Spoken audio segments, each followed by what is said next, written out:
अस्सलामुअलैकुम नाज़रीन, नांदेड़ उर्दू न्यूज़ में आपका इस्तकबाल है। चलिए जानते हैं आज की खबरों। इमरान कॉलोनी में महकमा बिजली की लापरवाही से छत की दीवार में है बिजली का खंभा।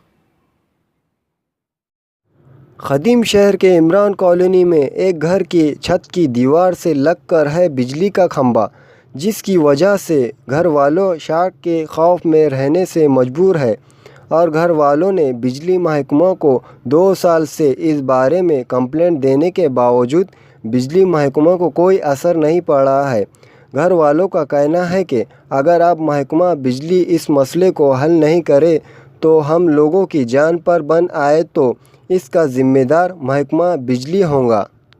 इमरान कॉलोनी और यहाँ पर खंबा है, ये 1-2 साल से हम लेटर लिया कर दे रहे हैं लाइट बिल ऑफिस पर, और ये खाली आ रहे हम कर देंगे।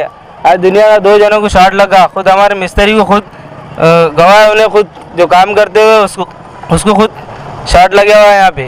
ये बता कर हम थक गए। अगर इसको यहाँ पर किसी को कुछ होगा तो इसके जिम्मेदार से लाइट बिल वाले ऑफिस वाले जिम्मेदार रहेंगे। इसके पाए वाला है, लाइनमैन वाले के पास जा रहे हैं, उन्हें दिल पे नहीं पकड़ रहे। ये हमारे बच्चों को डर है। हर काम करते वक्त भी हमारे घर का मिस्त्री को अर्थिंग लग रहा था और ये बोले तो कोई दिल पे पकड़ रहे नहीं। अब इसका कैसा कौन काम करने वाला है बोलो। अब इसका हमारे छोटे छोटे बच्चों को डर है। आके आप देख सकते खंबा कितना हमारे घर पे झुके वाला है। तो खंभों पे लाइट भी नहीं है एक भी खंभों के ऊपर ये महल्ले में।